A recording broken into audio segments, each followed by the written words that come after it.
Welcome to Professor Sky's Spam channel.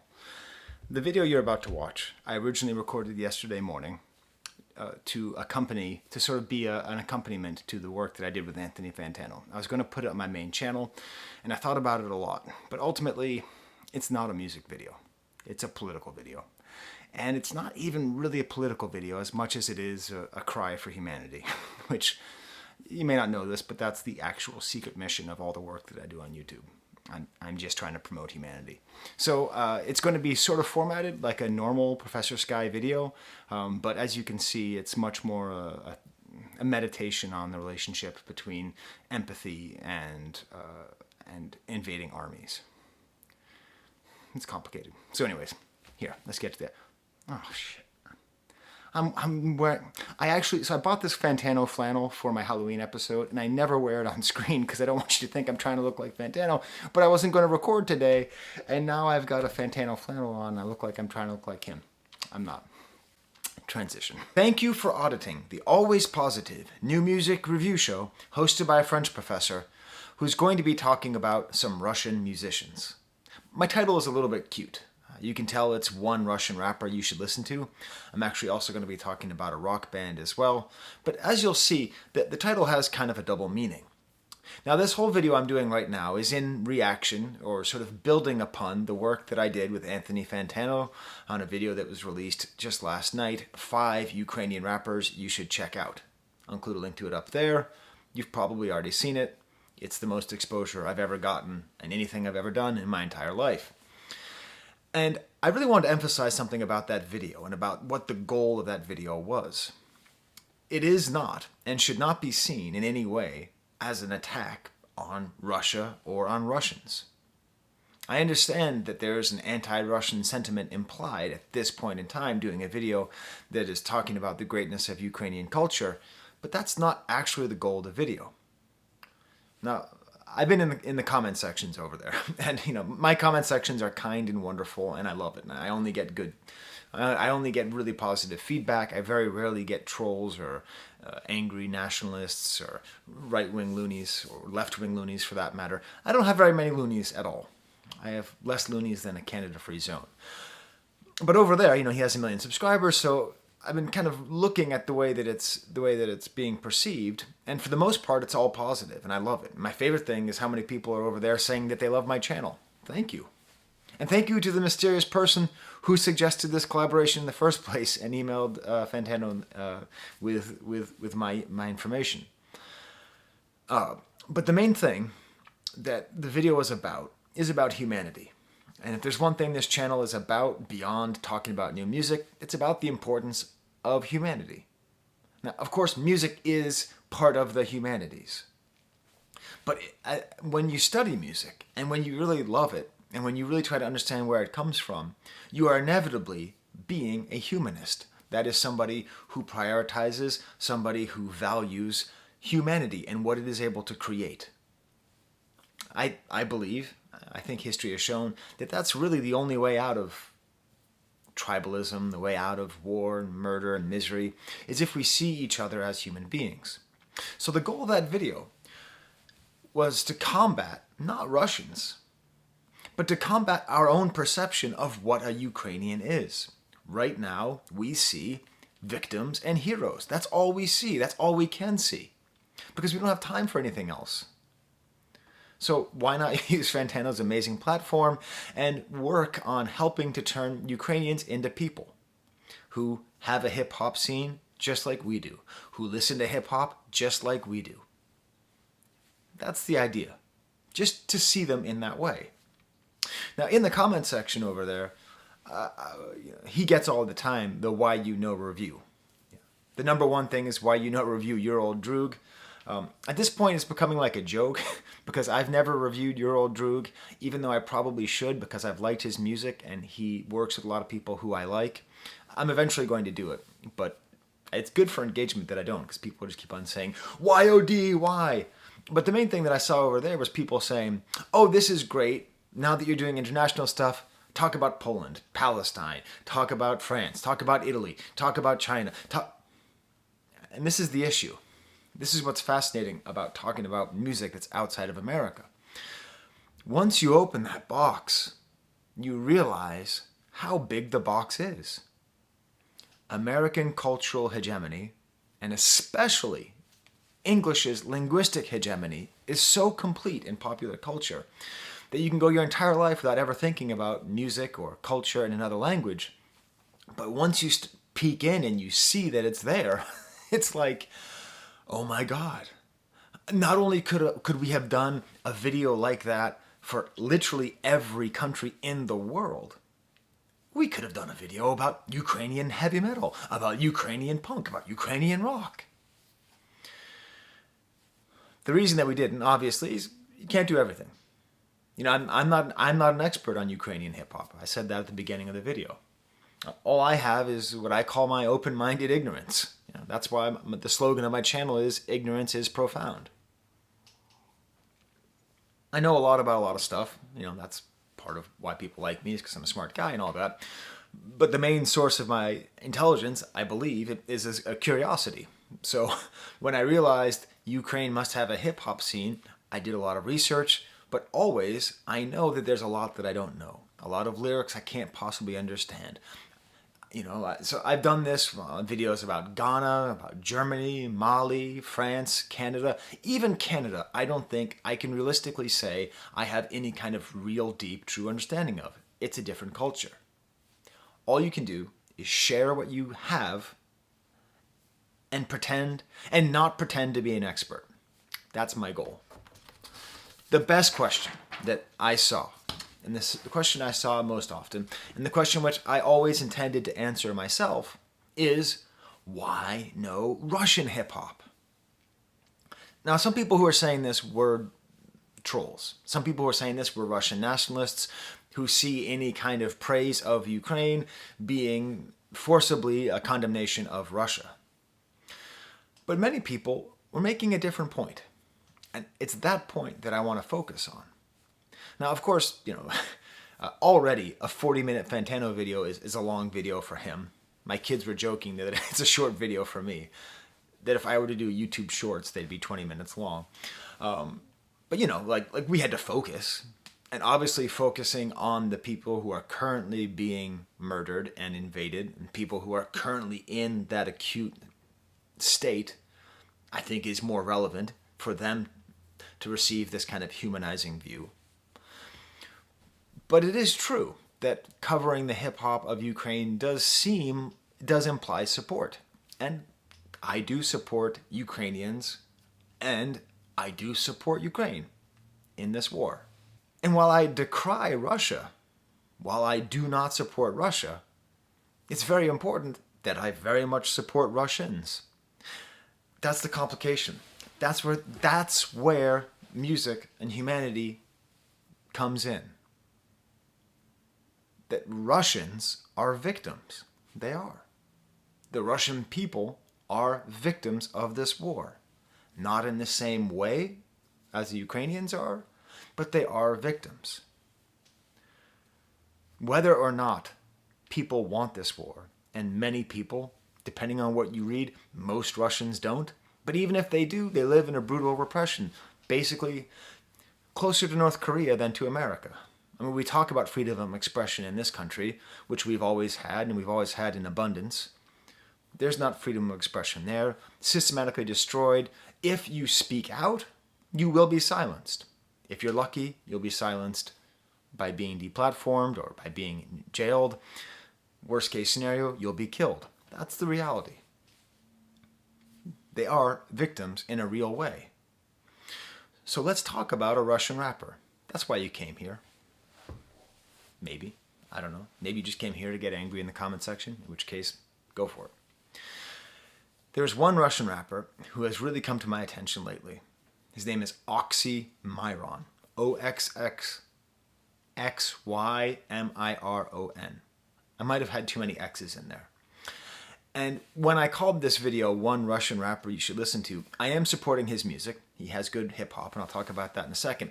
But my little joke is, what I'm actually talking about is a speech that he gave. He streamed a video where he is attacking the war. I need to give big props to a YouTuber called Kingdom Media. I'd never heard of them until I saw this video. I'll include a link up here to Oxxxymiron's speech, which Kingdom Media had translated. So you can actually watch it dubbed into English. This guy is a true hero. To be in the country, to be in Russia,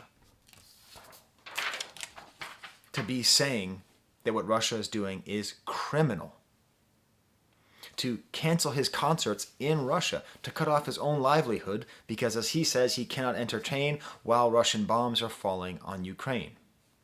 He makes an interesting parallel to America's criminal war in Vietnam. Those are his words, not mine, although I can't disagree with them either. He talked about how it united Muhammad Ali and Bob Dylan. So he's not only making a plea saying that he is against this war, he's not only in a country without freedom of expression, with brutal repression, sitting out there being a very public face, saying he is defying the president, defying the dictator who is ruling, who's responsible for all of this. He's also calling to his other people in Russian culture to join him. So why no Russian rappers? That's a good question. Because this guy is definitely worth listening to. And not just for that little speech. Let's talk about some of his music. One of his most popular songs is from a couple years ago, Gorod pod Podosvoy, City Underfoot. I'll include a link to that song up here. Super hard beat with this like harpsichord, slightly industrial. It's a thing I've noticed with some of the stuff I've been listening to. It's like a little bit of EDM and a lot of this Russian rap, but also slightly industrial. The video is great. It's just him on a bus and he's performing. Great flow, great way of using his language. If you want to listen to something more recent, check out his 2021 album. I couldn't find a Roman version of it, I don't actually know what the album is called, but it's from 2021. Look up Oxxxymiron and find it. It's great. I'll include a link to one of the songs up there called Agent. Just a super awesome hardcore song. Just really great production. It doesn't sound like American hip-hop. It's not just aping American hip-hop. It's actually doing its own thing. I listened to this entire album all the way through. It's great. We should be supporting Russian artists as well. In a similar way, just if you like rock music, if you're one of my viewers who's, more into the Black Country New Road, less into the Griselda, check out Shortparis. They just released this song, and it's one of my favorite rock songs of the year. It's very experimental. It features a Russian veterans chorus. So like veterans from the Russian military singing. And it has this lead vocalist who sings super high in this really cool, catchy chorus with these weird pew, pew sounds. A really bizarre bridge, like very experimental. And these lyrics, how do we read them? Sleeping native land, evening is mutilated, above the Kremlin cathedral, ashes are rising like a soldier in the street, eating a bun, pishka, pushka, eating a bun, glad to have a sweet, he is your son and brother. The apple orchard blooms with blood. It seems to me this is an anti-war song. This is a song against militarism. But it's vague. Or at least it's vague to me. It's poetic to me. It's implied. It is a different kind of resistance. And it is just an amazing song. When we're thinking about Oxxxymiron and what he said about the Vietnam War, I live in a town that every time there's a fire, they start off a siren. It always makes me scared because I imagine being in a town that's being bombed, and that's the sound it would make. So, I don't know. Like, I'm sort of about to cry because I'm thinking about the people in Ukraine who have to legitimately worry about airplanes flying overhead. Anyways, when we're thinking about Vietnam, and we're thinking about, Bob Dylan and Buffalo Springfield, it's true. American soldiers were conscripted, and there was resistance to the war in America, and there was some in the wars of Afghanistan and Iraq. But it's a little bit confusing because what we should really be thinking about, not just the Russian people, right? Because the sanctions aren't going to work, right? Sanctions, they might work in a year, 6 months, a year. And in that time, what's going to happen in Ukraine? And who's going to suffer from the sanctions? The Russian people, the people who already are suffering. But an interesting historical way to look at this is, what have they been saying on the news? That this is the first conflict in Europe since World War II. Well, if you've been a fan of my channel and you know anything about me, you know my wife is Yugoslavian, which means my wife was born in a country that no longer exists. Because there was a conflict in Europe since World War II, that was the dissolution of Yugoslavia, breaking into its individual member states. And I think it's really worth focusing on this idea. Like, why should we feel sympathy for the Russians? For the same reason we should feel sympathy for my wife, who was lucky to wake up in the morning and get to eat beans in the 90s. She was lucky to have one pair of pants. She was lucky to have only suffered and be in as much fear as she was in during that time. A person who was supposed to be representing her, the president, while she was growing up, was a dictator, a murderous dictator. America intervened, NATO intervened, Europe intervened, but not enough, much too late. They would literally sit by while ethnic cleansing was happening. The UN would be sitting in the same building, where in a different part of the building ethnic cleansing was happening, as in bullets in the back of the head. The UN were sitting there with their little helmets on and doing nothing. The Serbian people were suffering, even while the Serbian government was perpetrating war crimes.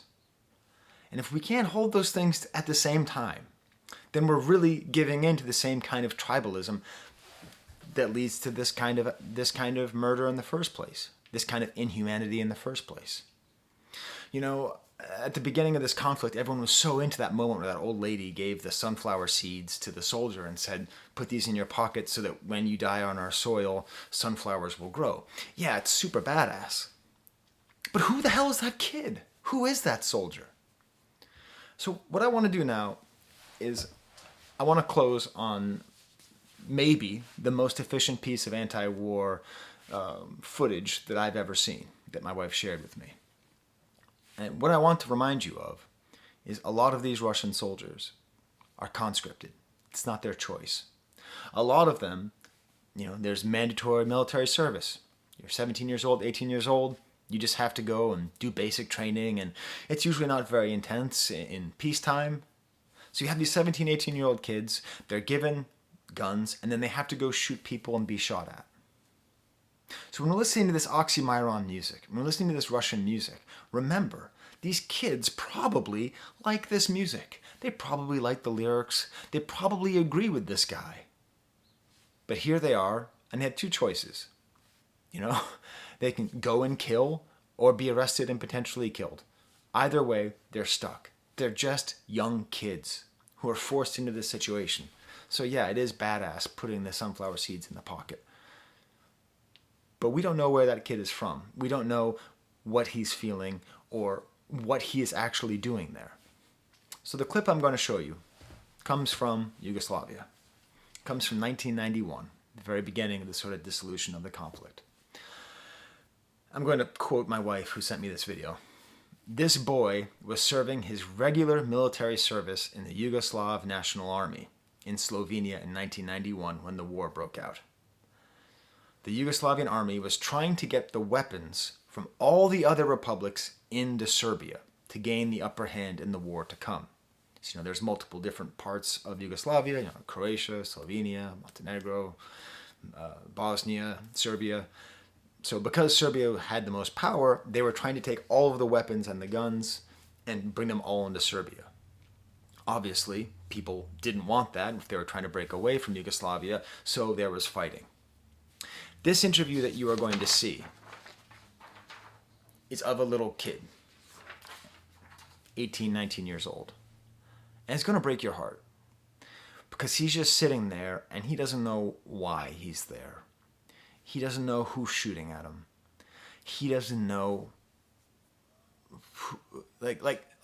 he doesn't know who he's shooting at or who's shooting at him. He's vaguely aware of what he's supposed to do.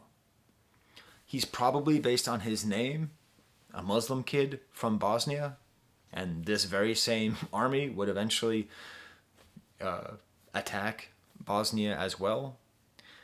And he's just sitting there, and he has to go, and my wife is saying he's in like the Croatian woods at this point, and he's trying to figure out why is he there, and why is he fighting so hard, and why are his friends dying. So, this is your job. This is your job, beyond giving money to Doctors Without Borders, beyond pushing for our government to intervene more directly on behalf of the Ukrainians. Your emotional job, your intellectual job, is to listen to Ukrainian rap and understand that those are people. And listen to Russian rap and understand that those are people too. And imagine that this soldier who you're going to see is the same soldier who had the seeds put in his pocket. Is your son. Is you. Okay. Enjoy this video. There's the camera. Not enjoy it. Let this video affect you the way it affected me. There's the camera. Vojnik je zanimljiv.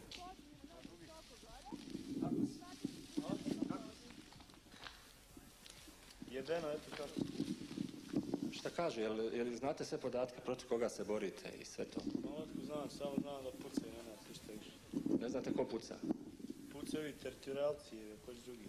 A znate li zbog čega se vodi ova rat, ova bitka? Otko znam, šta ja znam, ovi, koliko ja kužim tu, ovi kao hoće da se odcijepljuju, a mi kao ne dam. U stvari mi samo hoćemo se vratiti u kasaru, ništa više. Šta vi mislite, šta dalje, kako dalje, borite se?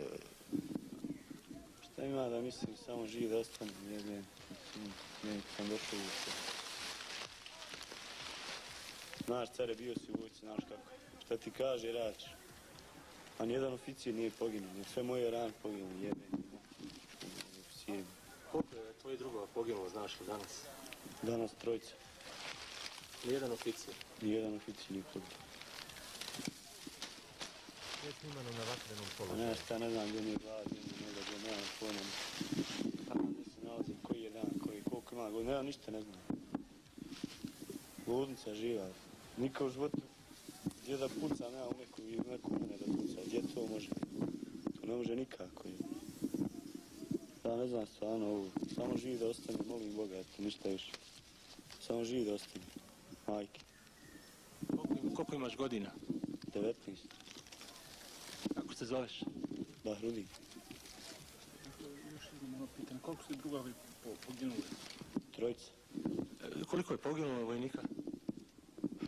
4 svega do sada. Ovdje na ovom terenu. Ne, ovdje trojica, jutros trojica poginula. Dvojica jutros, dvojica.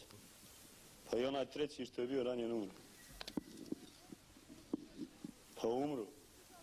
Pa da. Kako je stanje u jedinici? Kako? Da vam kažem, svi molimo Boga da se ovo završi jednom, da se živi vratimo svojim kućama. Ja ne znam što umre stara sad. Staro i samo staro je da kažem da sam živ i zdrav ako Bog da će se vratiti. Ništa više je to. Samo to. Želimo ti mnogo sreće. Pa. Ne možemo ti pomoći, ja znam. Vi vratite koliko vi možete, apelujte preko televizije, svih medija, učinite nešto. Kažem, apelujte preko svih medija, televizije, novina, radija, sve da se ovo smiri, da nas povuku. Oni kažu da mi nećemo se povučimo. Evo mi ginemo da se povučemo nazad u kasarnu, da se vratimo, da nas pustimo. A gdje je vaša kasarna? U Karlovcu.